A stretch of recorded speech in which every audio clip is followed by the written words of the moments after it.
Please welcome Carolina Enriquez-Schmitz, Director of Trust Law at the Thomson Reuters Foundation for our spotlight, Under Siege, the Cost of Defending Press Freedom.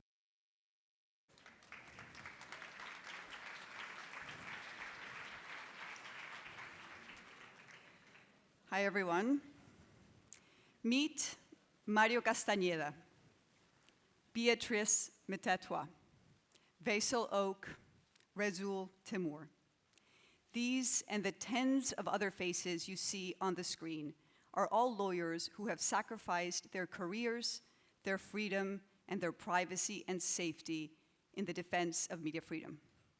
I stood on this stage 1 year ago and shared the findings of our report with Columbia University on how the law is increasingly being weaponized to silence journalists. I stand before you now to share a lesser-known, yet just as insidious, plight hampering media freedom and threatening our human rights. Attacks on lawyers defending journalists who've been targeted for holding power to account.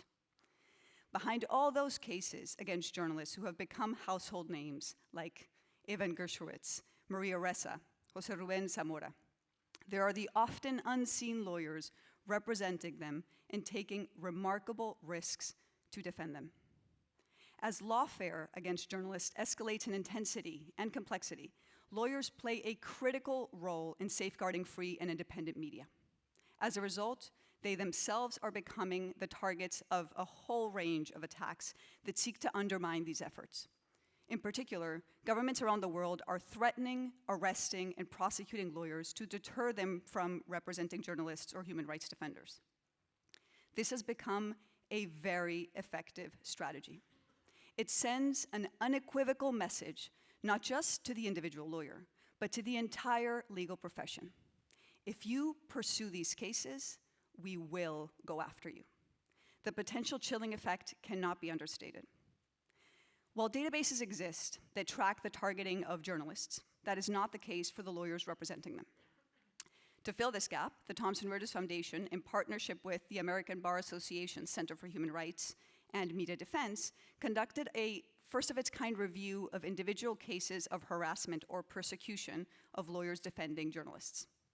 Looking back at the last 10 years, the research identified dozens of cases of lawyers targeted for defending journalists, consulting with journalists, or otherwise defending media freedoms.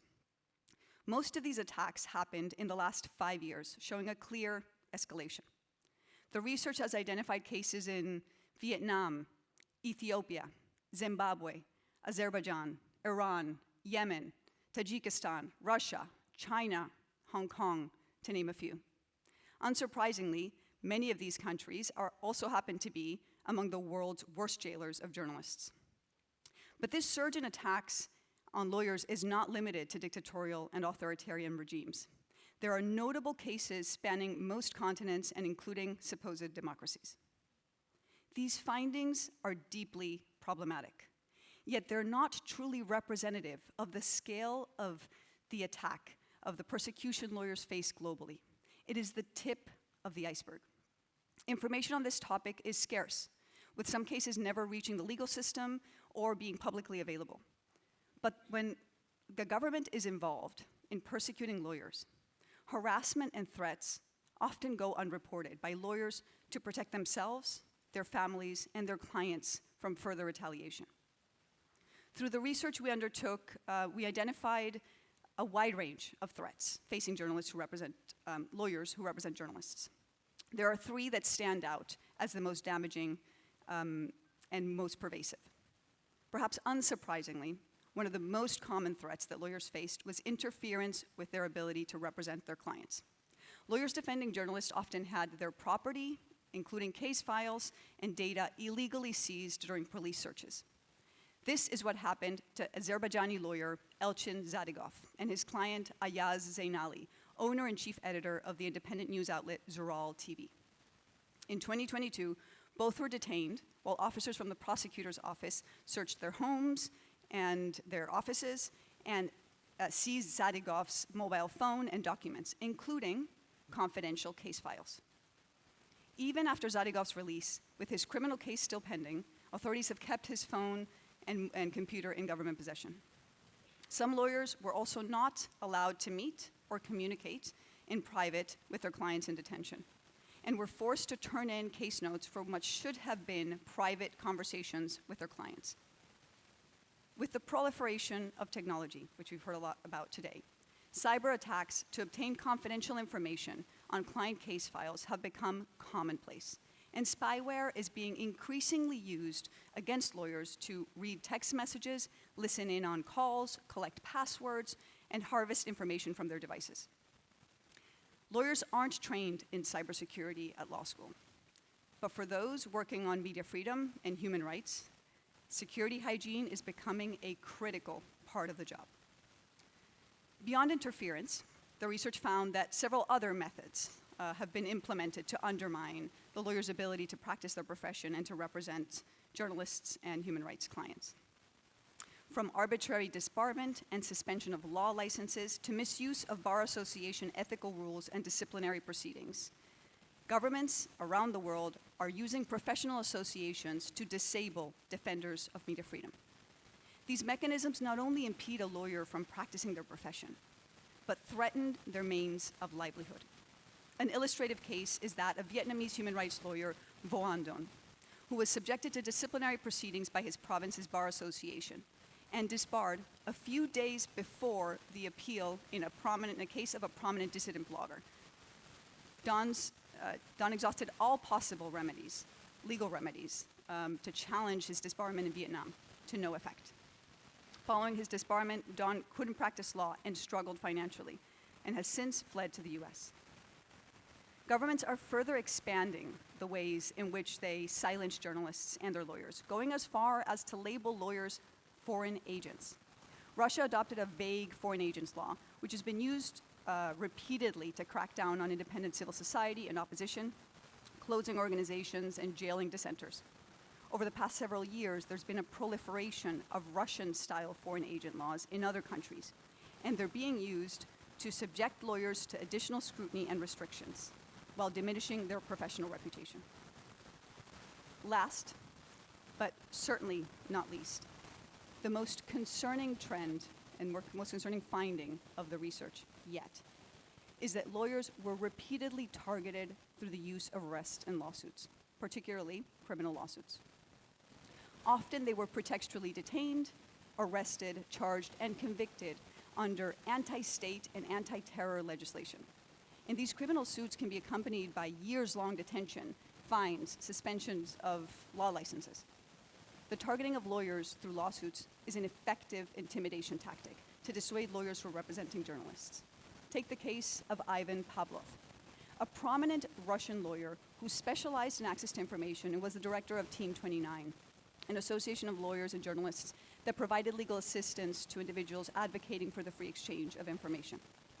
Pavlov represented the now deceased political prisoner Alexei Navalny, but it was his representation of former Russian journalist Ivan Savronov that in many ways cost him his career.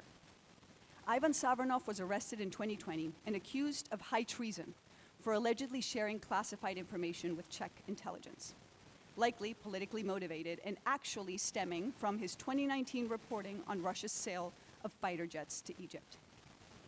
Pavlov was defending him in this case. Russian Federal Security Services subsequently detained and interrogated Pavlov and eventually indicted him for, I quote, disclosure of the data of a preliminary investigation in Savronov's case. Pavlov faced up to 3 months imprisonment, and Russian media authorities blocked Team 29's website, citing its ties with an undesirable Czech NGO. Team 29 members following this persecution, had to shut down, and Pavlov was forced to terminate his representation of Savronov and move into exile. But the story doesn't end with Pavlov's forced exile. The next lawyer to take on the case was Dmitry Talantov, and he was detained on other pretextual charges and faces up to 15 years in prison.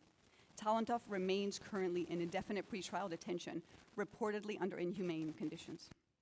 Savronov, left without adequate legal support, is now serving a 22-year sentence without any appeals left. Many of these repression tactics that I've shared are deployed while the lawyers are engaged in their defense cases, potentially leaving their clients with impaired or no representation. This in turn can have an undeniable chilling effect, with lawyers less likely to defend journalists in question or to defend journalists at all for fear of retaliation. The damage greatly reverberates. The harassment of lawyers for representing journalists is not just a threat to lawyers. It is a threat to the legal profession and to an informed citizenry. Without lawyers, journalists are unable to adequately defend themselves against retaliatory charges, and citizens are likely left less informed on matters of public interest, deeply putting in jeopardy our democracies. In responding to these threats to lawyers, the legal community, bar associations, governments, journalists, and lawyers themselves all have a role to play. Our next panel will share more about their experiences and what is needed to combat these threats. There is also a pressing need to continue this research to capture the full extent of the impact of the harassment and persecution of lawyers representing journalists. We invite you to read and share the preliminary findings with your networks, and invite any lawyers willing to share their experiences to contact the ABA Center for Human Rights Justice Defenders Program. Thank you.